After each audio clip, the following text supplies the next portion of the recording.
Саламатсыздарбы, кабарлардын күндүзгү чыгарылышы менен тааныштырып, түз эфирде мен Альбина Жолоева. Сирияда 22 кыргызстандык каза болгону аныкталды. Бул тууралуу Азаттыкка Ички иштер министрлигинин 10-чу башкы башкармалыгынын жетекчиси Рафик Мамбеталиев билдирди.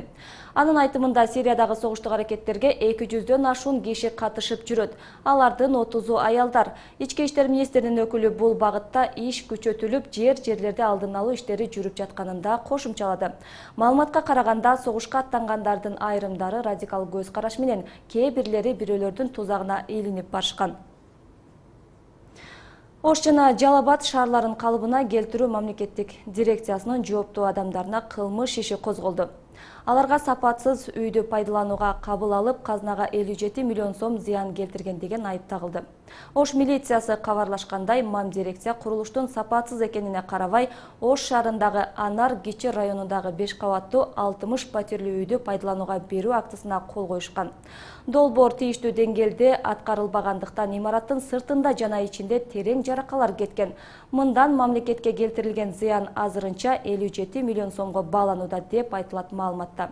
Жашоочулардын коопсуздугу үчүн үйдүн бир бөлүгүн мониторинг бүткөнчө пайдаланууга бербей туруусу сунушталды.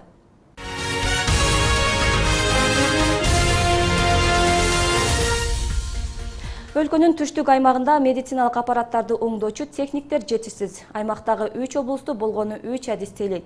Оңдоого муктаж аппараттардын саны болсо 150-нү чапчыйт. Ага кошумча аймактагы адистер техниканын заманбап түрүн оңдоодо алсыздык кылышат.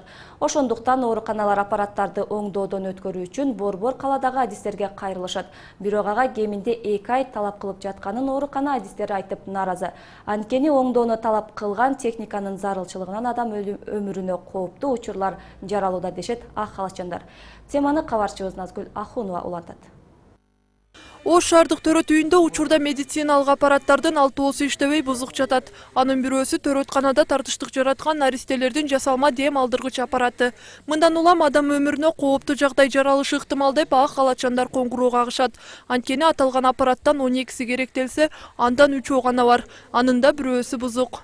Бир эл убакта ушу 4-5 балага жасалма түрүндө дем алдыра турган аппарат керек болуп калса, мындай учурда аппараттарыбыз жетишпегендиктен мүмкүн ушу жанагы өмүрүн, ымыркайларын жанагы айыбына жетпей төрөлгөн жасалма түрүндө дем алдыра турганды талап кыла турган ымыркайлардын өмүрүнө коркунуч келип калышы мүмкүн. Аталган аппараттын бузулганына 1,5 ай болду.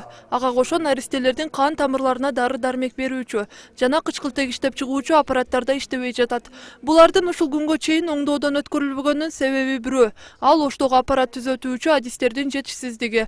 Ага кошо аймактагы усталар техниканын заманбап түрүн оңдоодо алсыздык кылышат.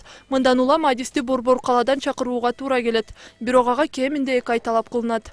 Ал жактан келишип, диагноз коюп, кайсы тетиктери жетишпейт, кайсы тетиктери бузулган, кайта кетишет. Алар ал жактан ол тетиктерди кайта алып келип, бул жактан оңдоп кеткиче бир топ убакыт өтүп атат. Эгер ошолор Ошто жакын болгондо, биз ушул жерден эле жанагы бузулган медициналык жабдыктарыбызды убагында бузулган себебин тактап, керектүү запастык тетиктерин алып келип, койдуруп, ушул бузук медициналык жабдыктарыбыз көпкө турбай тез арада жумушка кирмек. Мындай маселе шаардагы ооруканалардын баарында эле курч. Азыр оңдотууну талап кылган аппараттардын саны Ош шаарында эле 50-нүн тегерегинде. Каладагы аппараттарды оңдоо үчүн бир гана адис каралган. Анткени өлкөнүн түштүгүндөгү 3 облусту болгону 3 адистейлейт. Бир күндө 5-6 визит болот. Оштун ичинде көп визиттер. Үлгүбөйбүз ошо райондорго барабыз. Кара Суу, Өзгөн, Жалал Абадкача. Бул жерге чыгабыз. Транспортубуз жок. Без транспортбуз азыр. Бир күн калып кетсе тагы бар. Город ичинде 200 жолу барабыз бир жерге, точкага. Азыр өлкөнүн түштүк аймагында оңдоого муктаж аппараттардын саны 150-нү чапчыйт. Бузулган заманбап жабдыктардын саны болсо 30га жетет. Ошол себептүү аймактагы ак халатчандар медициналык жабдыктарды оңдоочу атайын борборлорду ачуу керек дешет. Бирок азырынча ага мүмкүнчүлүк жок. Баягы медтехник жетишпейт да. Себеби мурда медтехникти окутуу үчүн только Украинада, Москвадан окуп келчү эле да биздин балдар. Эми азыр убакта действительно ошо Союзда окуп келген балдар гана, ошолор гана азыр ошо кишилер уже возрастка жетип калды, бирок кийинки балдар эч ким окубай атат да. Учурда Саламаттык сактоо министрлиги тарабынан атайын программа иштелип чыккан. Ага ылайык жакында Борбор калаада окуу курстары уюштуруу пландалган. Окутуу германиялык адистер тарабынан жүргүзүлүп, министрлик тарабынан каржыланмакчы. Назгүл Ахунова, Айбек Ибрагим уулу, Ынтымак.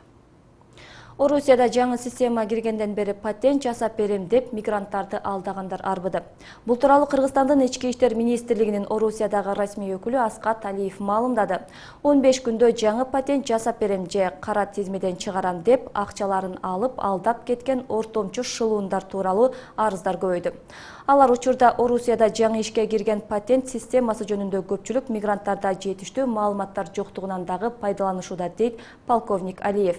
Ички иштер министринин өкүлү 2015 жылдын январь айында кайрылган кыргызстандык жарандардын 90% алданып калганы боюнча арыз жазышканын Азаттыкка билдирди.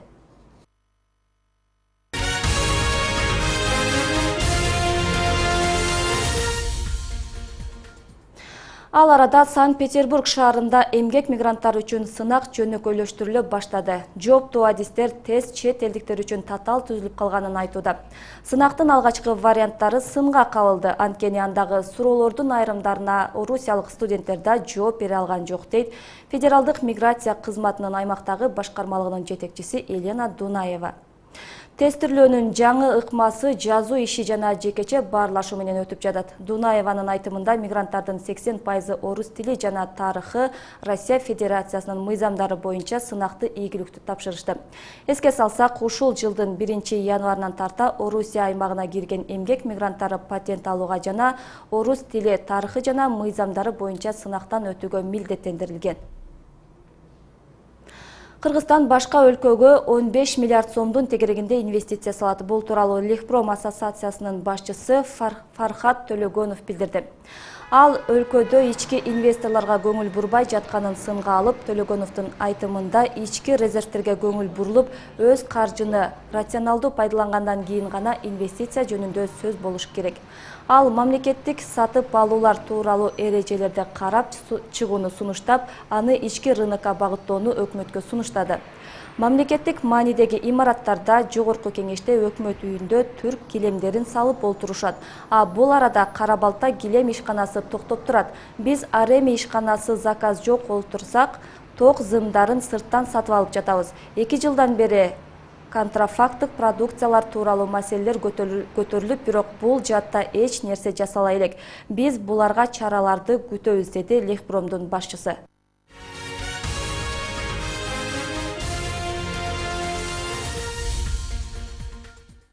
Курулуш иштерине байланыштуу Навай көчөсү 2-февралдан баштап жүргүнчүлөр үчүн жабылат. Бул тууралуу бүгүн Ош шаардык мэриясынын маалымат кызматы билдирди. Мекеменин маалыматында чектөө тургундардын коопсуздугу үчүн киргизилди. Көпүрөнүн качан ачылары тууралуу кабарланган жок. Ал эми көпүрөнүн өзү ушул жылдын аягына чейин пайдаланууга берилет. Сиздер соңку сааттарга алынган жаңылыктар менен тааныштыңыздар. Өлкөдө жана дүйнөдө болуп жаткан окуялар менен биздин сайттан жана радиодон да кабардар боло аласыздар. Ынтымак чекиткейчи сайтына баш багып Ынтымак радиосун 106.1 жыштыгында күзөтүүгө чакырам.